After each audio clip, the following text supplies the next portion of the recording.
if you knew you couldn't fail, what would you do in your life? Think about that. That's a big question. If you could do anything in your life and you knew you would succeed, what would you do?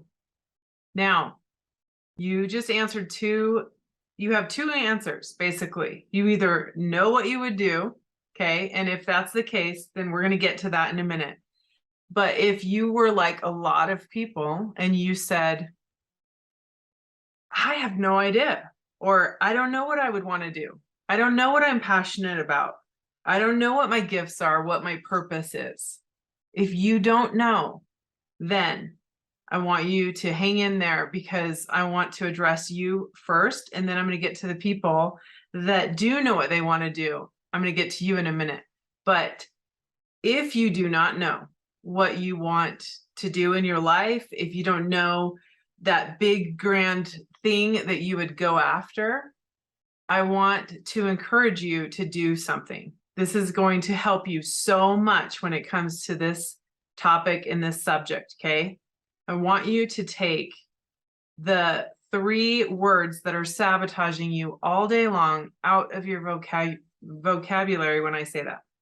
So if you said, I don't know, I want you to push those off to the side, put them on the shelf, and then what's the next thing that comes up?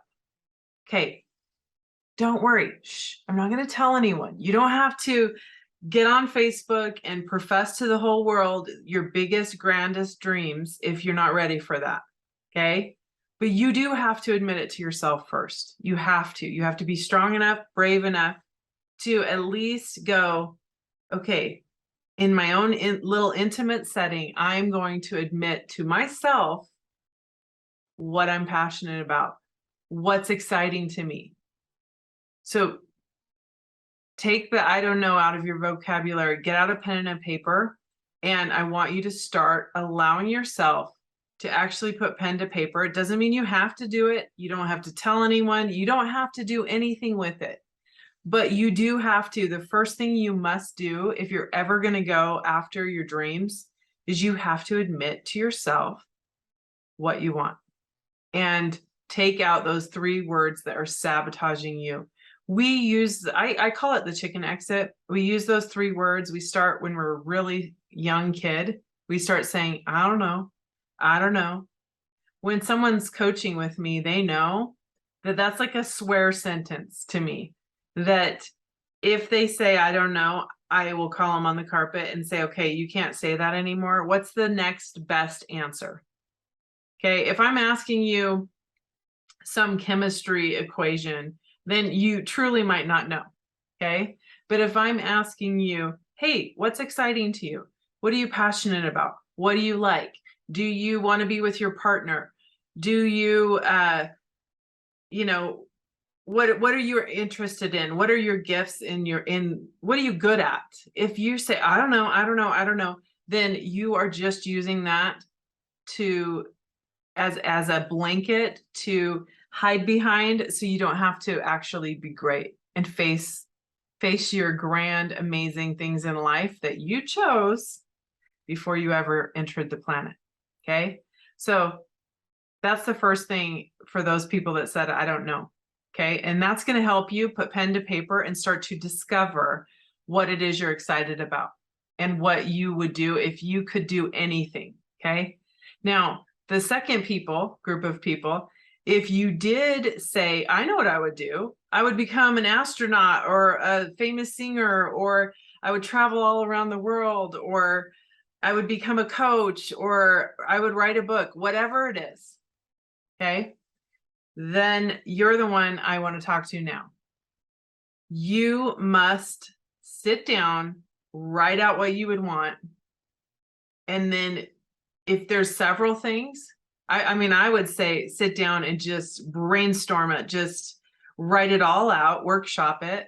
And then once it's in black and white, then look at what you would want to do first or more out of anything, what you would want to do, and start to focus on that thing and start to make movement on it in small little layers, baby steps. Okay.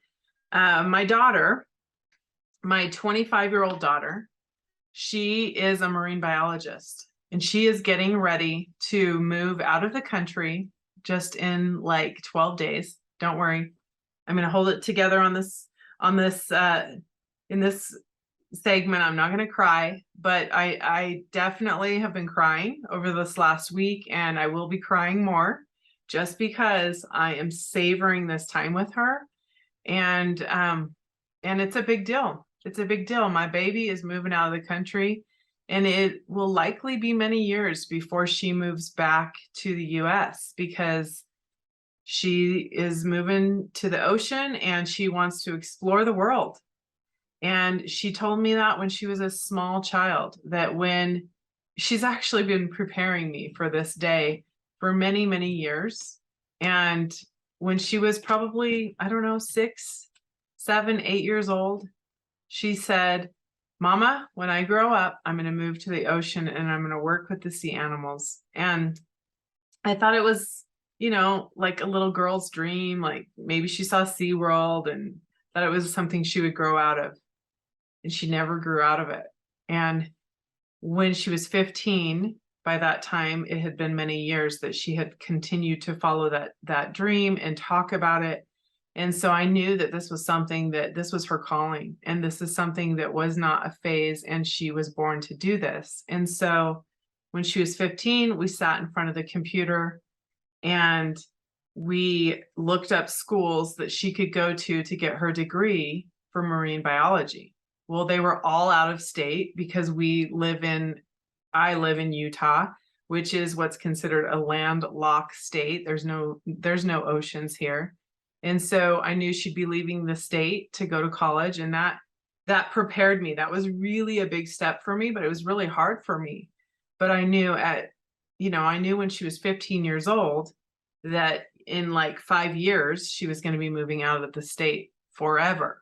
Okay. A lot of people are like, well, that's cool, she'll probably be back. No, she won't. And I know that. She's been telling me since she was, 7 years old.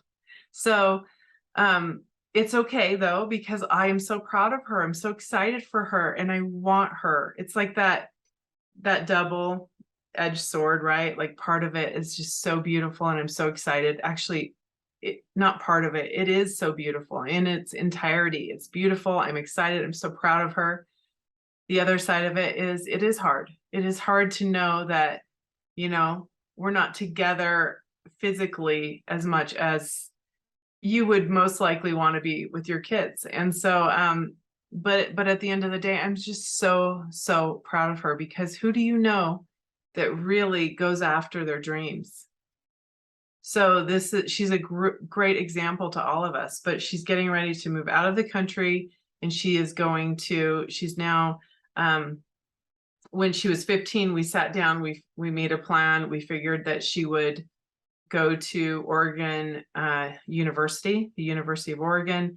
And so that's what she did. She went to the coast. She got her bachelor's degree there, and she just graduated this last year. And now she's home for 1 month before she moves to the Bahamas, out of the country. And she's going to be taking people on dives. Now, that is, how many marine biologists do you know? It's not a very common thing to know a marine biologist, but so many people have said to her when she tells them what they do, you know what the most common answer she gets from people? So many people say to her, oh man, that was my dream. I always wanted to do that. And then, I got married, or I got pregnant, or I gave up on that dream. And it's pretty amazing how many people say that to her. My point to this is, she did not get to that point where she's moving out of the country and actually getting paid to take people on dives and to certify them. It didn't happen overnight. She had to start somewhere. And so it started when she was 15, and we got in front of the computer and we made a plan as to where she was going to go to college. And it was day after day, layer after layer, 10-year plan, really, because she's now 25 years old. So it's really, really beautiful to see it come full circle. But you must start. You must first admit what you want to yourself. Then you got to admit it to other people and start to make that plan. And then start to take those small steps. And eventually you will turn around and you will go, wow, I am amazed because I am now, you got to pinch yourself, right? Because you'll be like, I am now doing what I was born to do. I'm doing what my dream is and what my passion is. And you won't be one of those people like all these people that say to her, oh man, that was my dream and I didn't do it. So good for you. I'm so proud of you for doing it. But here's a simple way to do this, okay? You just choose 1 to 5 things. I want you to start trying this. This is going to help you build momentum and get really excited about living your passion. So you first admit what you want, okay? You start to make a plan. And then number 3, you just take a step, 1 day at a time. So just choose 1 to 5 things that you're going to do on a daily basis, on a consistent basis. If your one thing is you just text someone or you look up something online to get you that much closer to your big dream that you want to do, then that's cool. At least you did something, right? So it doesn't have to be something that's really time consuming. If it's maybe just text someone that you need to text to get yourself that much closer. Maybe it's look up schools, or maybe it's do some market research. Maybe it's, figure out how to start a business. Okay. But it's 1 to 5 things on a consistent daily basis. And before you know it, you will be there. You will. Okay. For me, I had no idea how to become an official life coach. When I started my business, I knew what my calling was by then. I had done a lot of work on myself. I had really gone within and connected to the divine. I had a real desire to know, why am I on the planet? What is my purpose? Why am I here? And what am I to be doing? Because I got to a place where my life had changed so much for the better. I had gone on a real journey of healing. And I adored talking to people and helping them and truly coaching them, even though I didn't call it coaching. I had been coaching for years and I just was an unofficial coach. I wasn't calling myself a coach. But when it became very obvious to me, I remember one day my husband said to me, why do all of these people come to you and ask you for advice? Now, that might sound silly, and it might sound kind of rude that he was so baffled why people were coming to me. But you have to know that my husband he'd seen me all along. So it's just like when you see someone who maybe you see someone who that has lost a lot of weight and you hadn't seen him for a while and you're like, wow, you look amazing, you've lost all this weight, right? But maybe their spouse or their kids that are with them on a daily basis, they don't really notice because they're with them and they lose 1 pound at a time, and you notice because you haven't seen them, right? It was kind of like that. Like my husband had been with me all along and I had changed just a little, day by day by day by day by day, right? Layer by layer. And he was like, why are all these people coming to you? Why are all these people like showing up at our house and calling you? And really the floodgates were opened up and I had so many people that had watched my transformation and they could feel it and they could see it and they were intrigued, and people started asking me and I loved telling them. I am not what I recently heard this term, it's called gatekeeper. And maybe you know what that is, but it's basically where you're not going to share your secrets. I am not a gatekeeper. I love having that gate open and sharing all my secrets. I love it. I truly live for it. And so when it became very obvious, it was time for me to let go of my career and it was time for me to step in.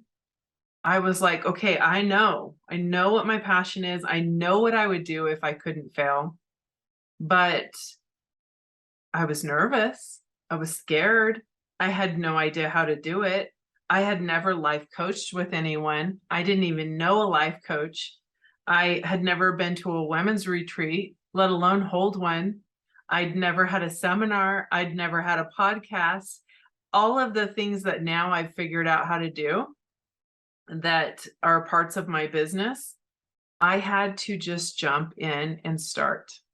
So stop trying to be perfect. Stop waiting to take one more class and know one more thing until you get to that place of perfection. It will never happen, my dear. It will never happen. And the world needs you now. And it's better to be done than none. Okay. Go, move, do, and don't expect yourself to be serious, to be at that place of perfection, because it will never happen. Okay. And there are times, I've been asked this twice in the 7 years of my business of coaching. I've had 2 people ask me, what is your education on life coaching? And I know a lot of people think that you need like an official certification. I'll be honest, I don't have an official certification, but I have a very, very successful, booming coaching business. And why is that? Because what I do works, and my life experience is that is my education. And to me, that is more important than learning anything in a book. And so I did look into certification, but I realized that it was kind of, to me, it was kind of silly, and it wasn't really going to add value to my clients. And so I ended up just jumping in, and my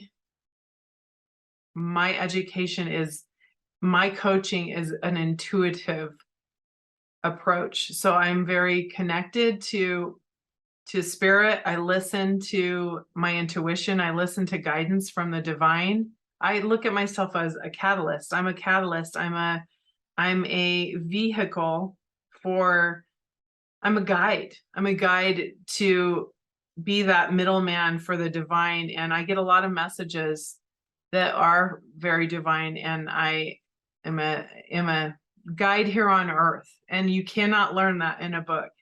Plus, I have a lot of life experience. I've gone through a divorce. I've had childhood trauma. I have been a single mom. I've had a blended family.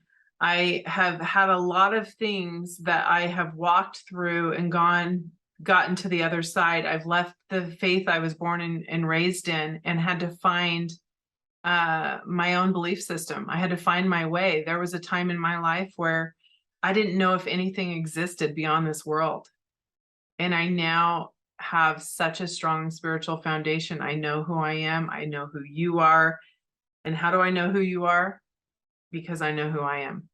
And we are all the same. And we are magic in a human body. We are here for a profound experience on planet Earth. We're playing a part. And we are here to progress, to learn, to grow. But it's definitely not final, and we will go on forever, and we have spirit all around us, and we are all a part of the divine. So it's amazing. It's a beautiful experience here on planet Earth, but I had to go through those things myself. But when it was time for me to start my business, I was like, I know what I want to do. I know this big grand thing, but how do I do it? And the answer is you just start. You just step on that path and get moving. And it doesn't matter how fast you go, how perfect you go, just go. Just get on and start going in the right direction. Keep on moving on, right? Get going. So I love that quote, and this is what I'll end with here. And the quote is, but what if I fail? But what if you fly, my darling? So you will fly. So just get going, and I can't wait to see what you do in your life, because if you wouldn't fail, what would you do is waiting for you. So get moving. Much love to you all. Thanks for being here. Bye for now.